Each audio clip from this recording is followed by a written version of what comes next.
This is the worst part of the job. You get a call from someone and they sound desperate. In this case, it's the daughter of an elderly woman named Margaret Bergman.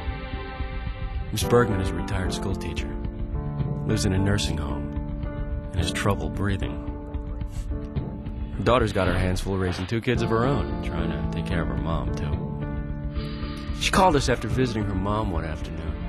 She found a lot of mail from the Spanish sweepstakes, the London Lotto, and the Australian lottery. Her mom's checkbook had a lot of entries for tickets. No deposits of the winnings, though. Names are different, but I've heard this story before. The scam is simple. Crooks tell people they can make money playing the lottery in foreign countries.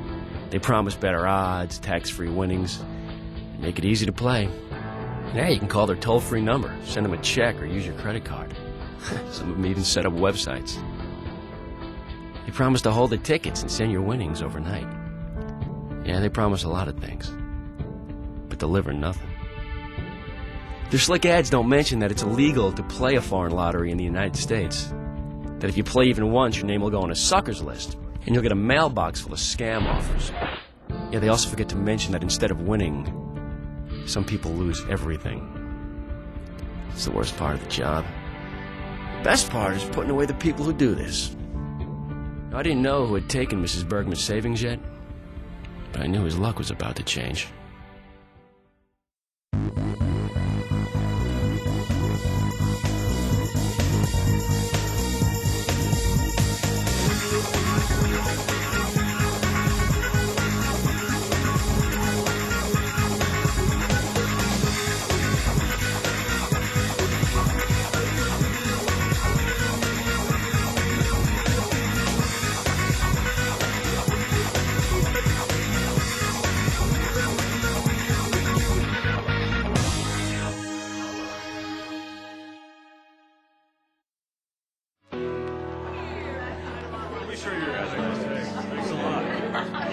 Too long.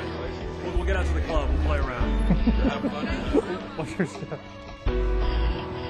Phil, second.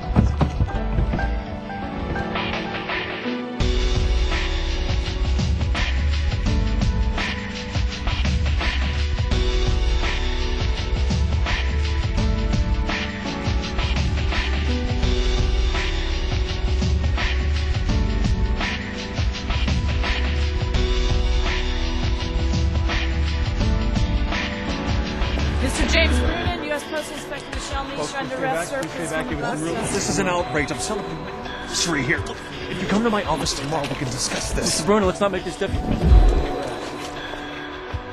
Jim, you want me to call my lawyers? They're not on this sort of thing. Oh, just make sure Teresa gets home, okay? I'll call you later. This is ridiculous. What? Mr. Brunin, I'm going to cuff you now, okay? Policy that we cuff everybody. What you will do? No, but Mr. Brunin, I asked you to make any sudden movement. My lawyer will have your badge, Inspector. Sharp objects and weapons on you, too? Mr. Boone, I might be willing to discuss a plea, but of course that would depend on the information that you have for all of us. So I would suggest that you just answer the inspector's questions, and then we can talk about your situation later. I might be willing to drop the RICO count. Why don't you give us the rundown on this Australian lottery? How does this work? Well, that's really quite simple. We print up this flashy brochure and then we send it out to our list. What list? Well, you know, our mailing list. Older people, usually. Retirees, snowbirds vacationing in Florida, that sort of thing. Anyway, we tell them that they can play the lottery in Spain or Canada, Australia. We tell them that the odds are better playing the lottery overseas than if they played the Powerball here in the United States. So people will buy 10, 20 tickets. Then once they bite on that one, we'll put them on another list, a new one for suckers. And we'll send them another half dozen mailings usually, telling them about the Irish sweepstakes or the English lotto. Usually they'll bite on that one too.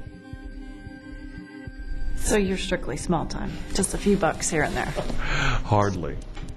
See, once we really get them to bite, then we call them and tell them they've actually won.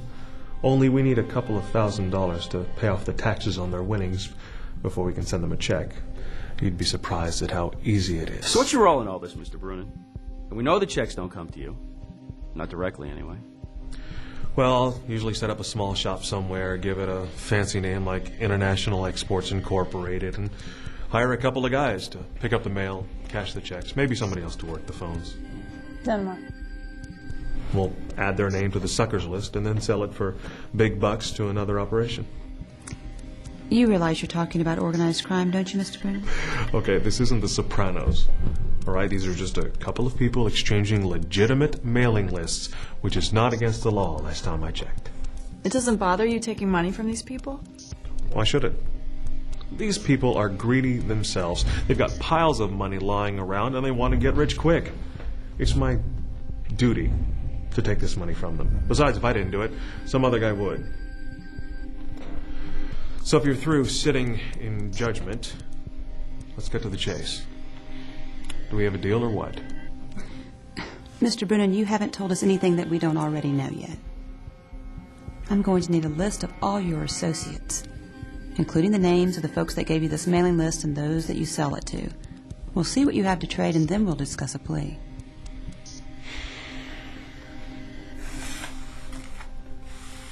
Write it up. I'll check back in a few minutes. Okay. Currently, Brunen's serving 5 years in a federal prison as part of his plea agreement. Unfortunately, postal inspectors intercept millions of pieces of mail every year promoting foreign lotteries, but many more make it through to consumers and trick people into the scam. There are some simple steps you can take to avoid becoming a victim. 1.